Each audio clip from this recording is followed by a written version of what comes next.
eu queria levar você a refletir um pouquinho sobre um salmo muito conhecido da Bíblia.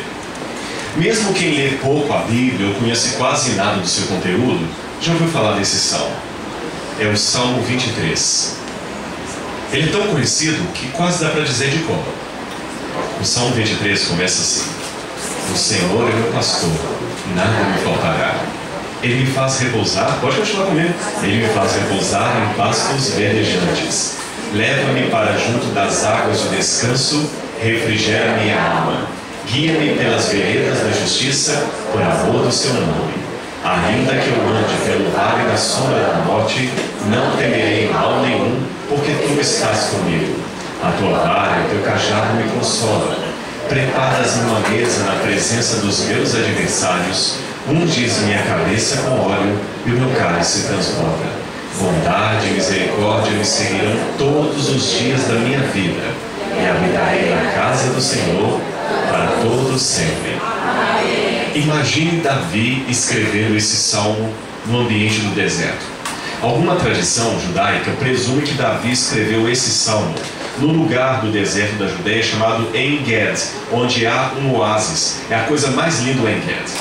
Você está andando no meio do deserto, com um calor terrível, um calor fácil de transformar Salvador no verão numa cidade do Polo Norte, e no meio da pedra, do nada, barulho de água e vegetação.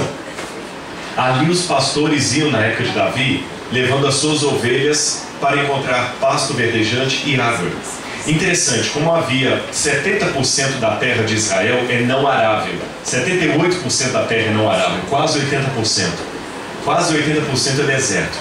Então, como era o critério, como era o sistema dos pastores de ovelhas no tempo de Davi? Você tinha um curral com as ovelhas, uma fazenda. Você toda manhã tinha que deixar o curral, levar as suas ovelhas consigo e atravessar o deserto, 3, 4, às vezes 8 quilômetros. Você atravessava todo o deserto e ia para onde? Para o oásis.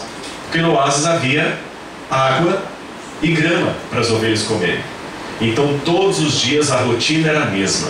O pastor acordava de madrugada, antes do sol nascer, para aguentar atravessar o deserto, senão você pega o pico do sol e não aguenta. E saía de madrugadinha, com o sol nascendo. E antes de sair do curral, ele contava uma por uma. 1, 2, 3, 4, 5, 6, tudo bem. Atravessava as ovelhas 3, 4 quilômetros, como eu falei, até o oásis. Ali ele ficava o dia inteiro com as ovelhas. A ovelha ficava ali pastando, comendo a grama, bebendo água. E à tardinha ele tinha que recolher as ovelhas, contar de novo. 1, 2, 3, 4, não está faltando nenhuma. Volta para o oásis, para o aprisco, para o curral, e lá conta novamente as ovelhas. Eu imagino que Davi estava num dia, depois de ter atravessado todo o deserto com as ovelhas, como fazia todos os dias, porque a ovelha tinha que comer grama e beber água todo dia, essa rotina era diária. Ele estava sentado numa pedra, olhando as ovelhas, e imaginando como eu amo essas ovelhas, e como elas dependem de mim. Dependem tanto, só para vocês terem uma noção, que a ovelha é um animal dos mais medrosos que existe. Você nunca vai ver uma ovelha sozinha. A ovelha não sabe viver em dupla ou sozinha. Ela só vive em rebanho, como cada um de nós. Nós somos como ovelhas, a gente precisa disso aqui. A gente precisa. Não existe cristianismo avulso. Por isso que você não adianta ficar em sua casa fazendo oração. Você precisa de uma comunidade para congregar. Pessoas que também adorem o mesmo Deus, que aceitem a Bíblia, que olhem como vai você e orem por você, você possa orar por elas. Que visite você, você possa visitar por elas. Você não pode ser um avulso, ficar preso na sua casa sozinho. E Davi pensando aquilo. E ele começou a olhar as ovelhas e imaginou: elas precisam de mim. E eu cuido delas. E eu preciso do Senhor, e Ele cuida de mim. E o Senhor é o meu pastor, e nada vai me faltar. É interessante que na forma como está escrito em hebraico é um pouquinho diferente da tradução que ficou dupla. Na tradução está assim: o Senhor é meu pastor e nada me faltará. Mas no hebraico está ligeiramente diferente. No hebraico está assim: o Senhor é meu pastor, de nada terei falta. Pode parecer a mesma coisa, mas não é. O que o salmista está dizendo é o seguinte: o Senhor é meu pastor não significa que eu vou ter tudo. Significa que o que eu tiver será o bastante. O que eu tiver será sempre o suficiente. Quando você não tem com Cristo, você pode ter tudo, nunca vai ser o bastante. Por isso que Arthur Schopenhauer, o famoso filósofo, certa vez escreveu que a vida é uma constante oscilação entre a ânsia de ter e o tédio de possuir. As pessoas têm, e quando têm não sabem o que fazer com aquilo. Davi olhava para as ovelhas, e eu falei que elas eram medrosas, gostavam de ver em conjunto, eram medrosas. Só para você ter uma noção, a ovelha às vezes, quando atravessava o deserto e ia beber a água no oásis, se a água estivesse corrente, ela assustava com o barulho e não bebia água. Morria de sede do lado do manancial de água. Às vezes o pastor, então, quando a ovelha tinha esse medo, tinha que pegar um pouco d'água e colocar numa bacia. E havia situações que nem isso era o bastante. A ovelha poderia comer grama, beber a água, e a boquinha suja de terra sujava o fundo da água, ela não bebia.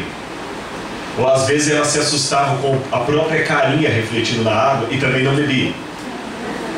A última alternativa, essa eficaz, o pastor tinha que calmamente, haja paciência, pegar a água com as próprias mãos e levar até a boquinha da ovelha. E de novo, repetir isso até saber que ela estava saciada. Por isso que o Salmo fala: o Senhor é meu pastor, nada me faltará. Ele me faz repousar em pastos verdejantes, oásis. Leva-me para junto das águas de descanso, ou como diz em outras traduções, águas tranquilas. Refrigera minha alma. Guia-me pelas veredas da justiça por amor do seu nome. Havia caminhos tortuosos em Israel, mas o pastor sempre ia à frente da ovelha. Não é incomum você ver nas regiões um pastor de ovelhas subindo uma ladeira, outro descendo, cada um com seu rebanho. Eles se cumprimentam ao longe e um começa a cantar, o outro a assobiar ou tocar algum instrumento, uma gaita, uma flauta, alguma coisa assim. Todo pastor de ovelhas em Israel ou canta, ou assobia, ou toca muito bem algum instrumento. E as ovelhas, incrível, elas reconhecem qual é o assobio, o som do instrumento ou a voz do pastor delas. Um rebanho passa pelo meio do outro, não mistura nenhuma. Isso me faz lembrar quando Jesus no Novo Testamento falou: eu sou o bom pastor. As minhas ovelhas reconhecem a minha voz e me seguem. Agora, ainda que eu ande pelo vale da sombra da morte, eu não temerei mal nenhum, diz a Bíblia, porque o Senhor está comigo. Davi tinha que passar com as ovelhas pelo vale da sombra da morte. Era um despenhadeiro, um desfiladeiro, onde a ovelha, aqui tinha parede de pedra, onde havia cobra, escorpião, na época de Davi até animais maiores como coiotes que podiam atacar o rebanho. Embaixo um precipício, as ovelhas só passavam de um em um. Apesar do medo, quando o pastor ia à frente cantando, é incrível, as ovelhas fazem a filinha indiana e vão todas atrás dele. E atravessam de novo o rebanho, o deserto. E vão lá para o oásis. E lá o pastor, para o oásis não, desculpa, para o curral. E o pastor conta de novo. E Jesus uma vez aproveitou esse episódio para ilustrar com uma parábola. O pastor uma vez tinha 100 ovelhas. E quando voltou, depois de atravessar o deserto, como fazia todos os dias, contou as ovelhas e faltava uma. E deixou as 99 lá no aprisco e foi atrás daquela que se perdeu. Agora eu quero terminar contando uma história para você real. Uma vez na cidade de Eilat, aconteceu uma situação inusitada.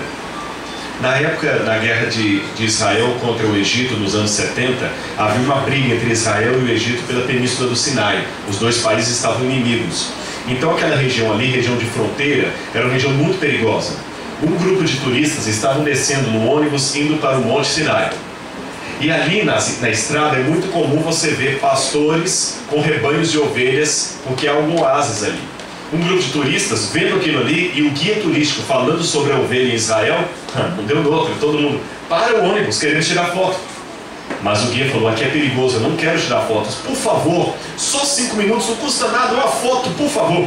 Insistiram tanto que ele mandou parar o ônibus e disse: tá bom, 5 minutos, tiramos a foto e voltamos para o ônibus, certo? Quando começaram a tirar as fotos, um pastor, e os pastores geralmente são rudes, porque são homens do campo, homens dados ao trabalho braçal, sem muita cultura, de mãos calejadas.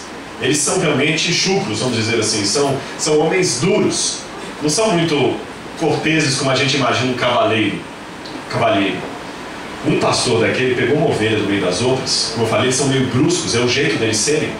Trouxe a ovelha até um lugar, colocou um pedaço de madeira embaixo, pôs a patinha dela, o bracinho assim, veio com um pedaço de madeira como se fosse um colete e quebrou a patinha da ovelha.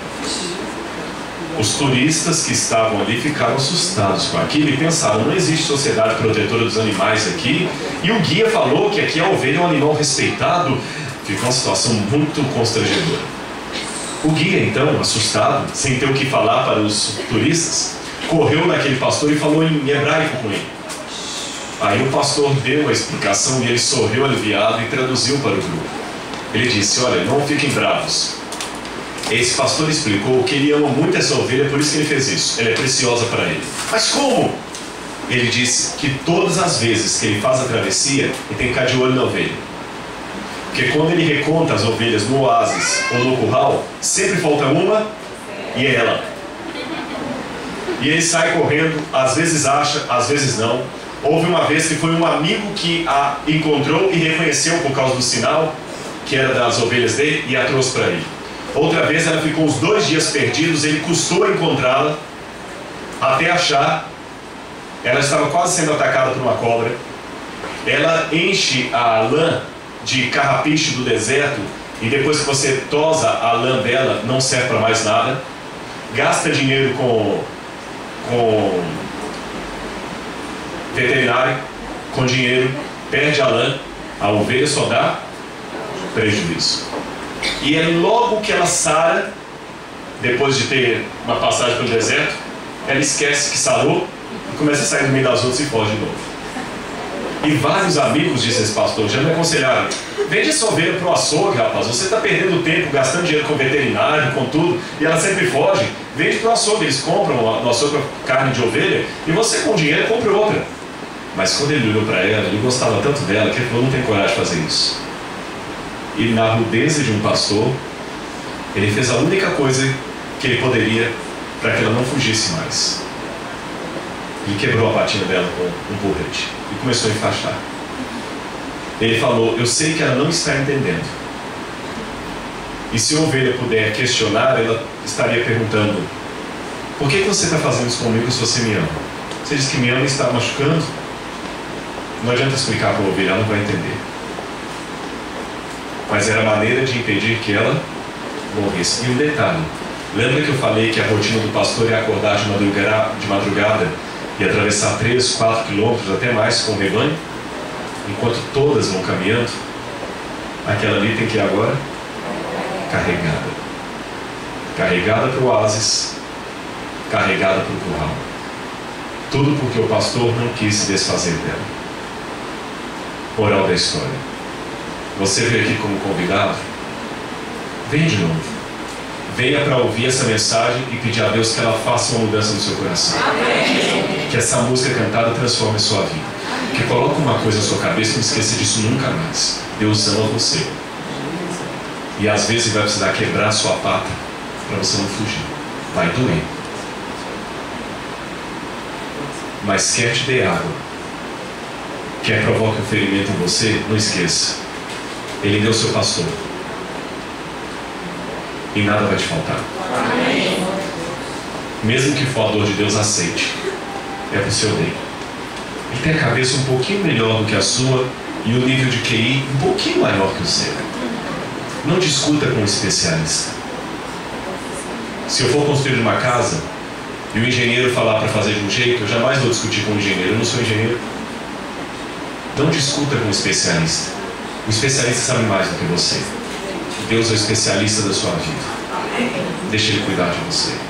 Porque afinal de contas, Ele é o seu Senhor e nada vai faltar.